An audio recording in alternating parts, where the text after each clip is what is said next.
किसान रेडियो से मैं महेंद्र नारेड़ा और हम अभी छात्र संघ अध्यक्ष का चुनाव लड़ रहे हैं। राजस्थान यूनिवर्सिटी से निर्मल चौधरी जी के साथ हैं और हम आपसे रूबरू कराएंगे उनको। तो निर्मल चौधरी जी, आप छात्र संघ अध्यक्ष का चुनाव लड़ रहे हो और आप किसान कौम से आते हो, तो मतलब आप की मतलब किसानों के प्रति, किसानों के बच्चों के प्रति आपका संघर्ष किस तरह का रहा है पिछला? जी, संघर्ष मेरा इस प्रकार से रहा है, किसान परिवारों से संबंधित मैं भावनात्मक रूप से जुड़ा हुआ हूँ और एक किसान परिवार से आने वाले स्टूडेंट को किन किन समस्याओं का सामना करना पड़ता है मुझे भली भांति पता है।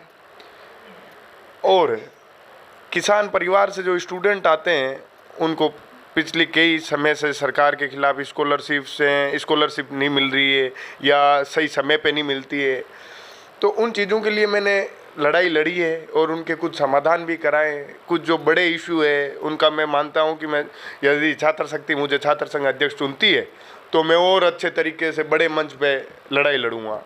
अभी छात्रों को छात्रवृत्ति की समस्याओं से बहुत बुरी तरह जूझना पड़ रहा है। जैसे भी हमारे पास मामले आए थे और भी, तो छात्र संघ मतलब जो युवा हैं, जो किसान कौम के बच्चे हैं, उनको छात्रवृत्ति के बेस पे वो आते हैं पढ़ने के लिए, क्योंकि उनको गरीब परिवार से होते हैं, गांव से आते हैं, लेकिन उनको छात्रवृत्ति नहीं मिल पा रही। कोरोना की वजह से सरकार बोल रही है फंड नहीं है। तो उसके लिए मतलब आपका आगे कदम क्या रहेगा कि लड़कों को छात्रवृत्ति मिल सके और उनको, किसान के बच्चे, उनको रियायत मिल सके? मेरा मानना ये है कि आपके पास फंड नहीं है और चीज़ों में फंड इन्वेस्ट कर रहे हो, इससे अच्छा है कि शिक्षा पे आप अपना फंड इन्वेस्ट करो ना। शिक्षा पे फंड इन्वेस्ट करोगे तो गरीबी, बेरोजगारी सब कुछ ही दूर हो जाएगा। और सरकार से मेरा ये भी रहता है कि जब स्टूडेंट फीस भरता है, फीस तो आप साल के शुरुआती समय में लेते हो और उनको आप स्कॉलरशिप देते हो 2 महीने, 5 महीने, 6 महीने बीतने के बाद, तो ये कोई न्याय वाली बात नहीं है। तो बड़े मंच पे मैं मुख्यमंत्री के खिलाफ भी लड़ाई लड़ूंगा और सरकार के विरुद्ध भी बड़ी मजबूती से लड़ाई लड़ूंगा और छात्रों के साथ मजबूती से उनके संघर्ष में शामिल होऊंगा। और सर, अभी आपने देखा है साल भर पहले भारत सरकार एक कानून लेकर आई थी, उसको मतलब भारत सरकार ने किसानों के हित में बताया था कि हम कानून लेकर आए जो किसानों के हित में है, लेकिन किसानों ने उसका साल भर विरोध किया और 700 से ऊपर किसानों की शहीद हुए। तो उस आंदोलन को लेकर और उस कानून को लेकर आपके क्या विचार हैं? देखो साहब, पहले तो जो किसान के पक्ष की सरकार बात ही नहीं करती, ऐसे नेताओं को, ऐसी पार्टियों को किसानों को वोट ही नहीं करना चाहिए।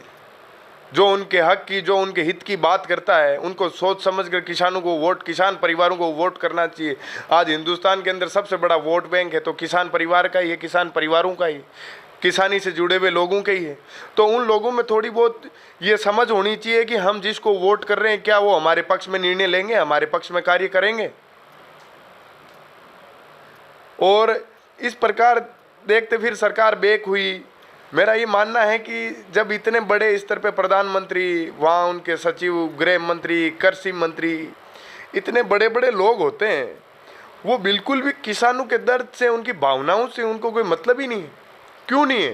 क्योंकि अपन अपने बीच के किसी व्यक्ति को समझते ही नहीं है, उनको चुनते ही नहीं है। अपन उस समय सोचते हैं अरे ये तो फला व्यक्ति, फला मंत्री जी का बेटा रहा है, उनका पोता रहा है। जब तक अपन इसी प्रकार से वोट देते रहेंगे नेताओं को, तो स्थितियां ऐसी बनी रहेगी।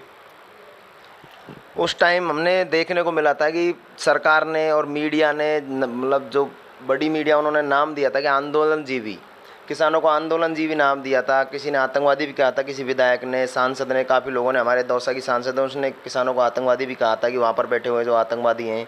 तो मतलब ऐसे लोगों का, ऐसे मतलब नेताओं के बारे में आप क्या कहना चाहेंगे? ऐसे लोगों का विरोध करना चाहिए और उन लोगों का समाज के अंदर पाबंदी कर देनी चाहिए।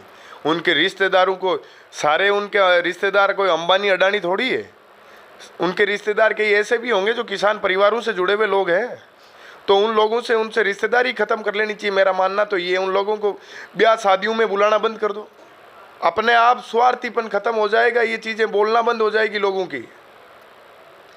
जी सर। और सर आप बताएं कि मतलब जैसे किसान का फसलें हैं, आज लहसुन किसान इतनी मेहनत से करता है पैदा, मतलब फसल जो भी है, लेकिन आज लहसुन का भाव किसान को 1 रुपये 2 रुपये किलो मिल रहा है। तो उसमें मतलब किसानों को आत्महत्या करने के लिए किसान मजबूर है। तो उसके लिए मतलब अगर आप आप स्टूडेंट लीडर हो और स्टूडेंट युवा जो है कि भारत की सबसे बड़ी ताकत है देश की, तो आप मतलब किस तरह मतलब इनको मतलब इसके लिए एमएसपी के लिए और जो किसानों को मतलब मूल्य निर्धारण है जो ठीक से मिल सके भाव, उसके लिए आपके कदम क्या रहेंगे आगे? मेरे हमेशा किसानों के हित में, जहाँ किसान कौम मेरे को याद करेगी, हमेशा मैं मजबूती से उनकी उम्मीद से ज़्यादा मैं उनके साथ खड़ा रहूँगा और हमेशा उनकी उम्मीदों पे खरा उतरूँगा, ये भरोसा दिलाता हूँ।